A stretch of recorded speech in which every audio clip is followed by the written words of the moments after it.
तर तिकडे उत्सव मंडपात दगडूशेठ बाप्पा विराजमान झालेले आहे। बाप्पांचं जोरदार स्वागत करण्यात आलेलं आहे। लाडक्या गणरायाच्या स्वागतासाठी आज राज्यभर उत्साह पाहायला मिळतोय आणि उत्सव मंडपात दगडूशेठ बाप्पांचं आगमन झालंय, त्यांना विराजमान करण्यात आलेलं आहे। आणि याच सोहळ्यासंदर्भात अधिक अपडेट घेणार आहोत। आमचे प्रतिनिधी रोहन कदम माझ्यासोबत जोडले गेले आहे।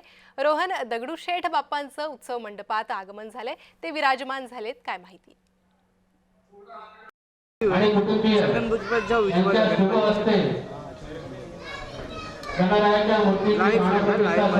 पुणेकर जे आहेत ते दगडूशेठ बाप्पाच्या दर्शनासाठी येत असतात। मिरवणुकीला सुरुवात झाली आणि त्यानंतर आता उत्सव मंडपामध्ये जे आहेत ते श्रीमंत दगडूशेठ हलवाई गणपती विराजमान झाल्याचं चित्र आपल्याला पाहायला मिळत आहेत आणि गुरुजींकडून प्राण प्रतिष्ठापना केली जाते, त्यासाठी पूजा अर्चा जी आहे ती केली जाते। एक्सक्लुझिव्ह दृश्य आपण दगडूशेठ बाप्पाचे पाहतोय। उत्सव मंडपात मूर्ती जी आहे ती आता इथून पुढचे 10 दिवस इथे असणार आहे आणि लाखो पुणेकर राज्यभरातून, देशभरातून, अगदी जगभरातून, विविध देशांतून नागरिक जे आहेत, भाविक जे आहेत ते आपल्या लाडक्या बाप्पाच्या दर्शनासाठी येत असतात आणि आता पूजा अर्चा करून उत्सव मंडपामध्ये बाप्पांची मूर्ती जी आहे ती विराजमान झालेली आहे। तर आपण जर पाहिलं तर पूजा अर्चा करण्यासाठी, बाप्पांचा अभिषेक करण्यासाठी मोठी गर्दी जी आहे ती देखील झालेली आहे।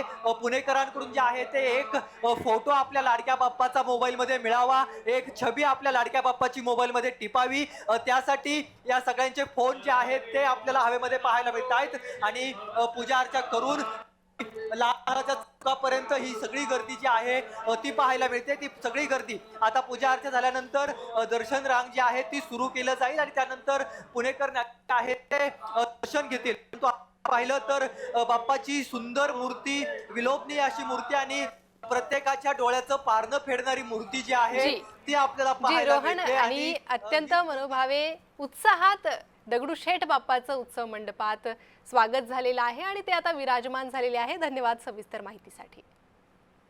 तर दगडूशेठ बाप्पांची मिरवणूक निघाली वाजत गाजत। या मिरवणुकीत पुणेकर सहभागी झाले। दगडूशेठ बाप्पांच्या उत्सव मंडपातील आगमनासाठी पुणेकर मोठ्या संख्येने जमले होते, गर्दी केली होती। बाप्पांच्या स्वागताचा, आगमनाचा हा उत्साह पुणेकरांमध्ये दिसून आला आणि मूर्ती उत्सव मंडपात विराजमान झाली।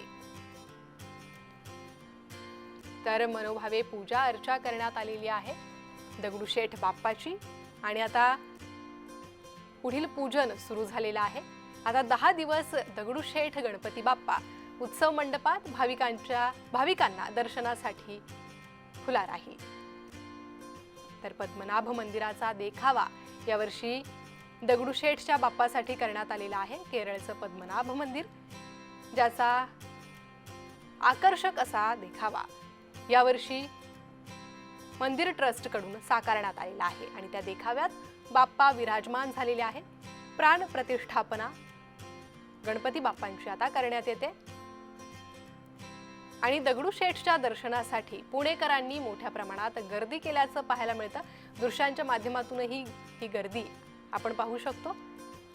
बाप्पाचं रूप पाहण्यासाठी, एक झलक पाहायला मिळावी यासाठी अत्यंत उत्साह भक्तांमध्ये असतो। आता 10 दिवस उत्सव मंडपात दर्शनासाठी दगडूशेठ बाप्पा असेल। घनश्यामाचार्य महाराज यांच्या हस्ते आता उत्सव मंडपात दगडूशेठ यांची प्राणप्रतिष्ठापना होते।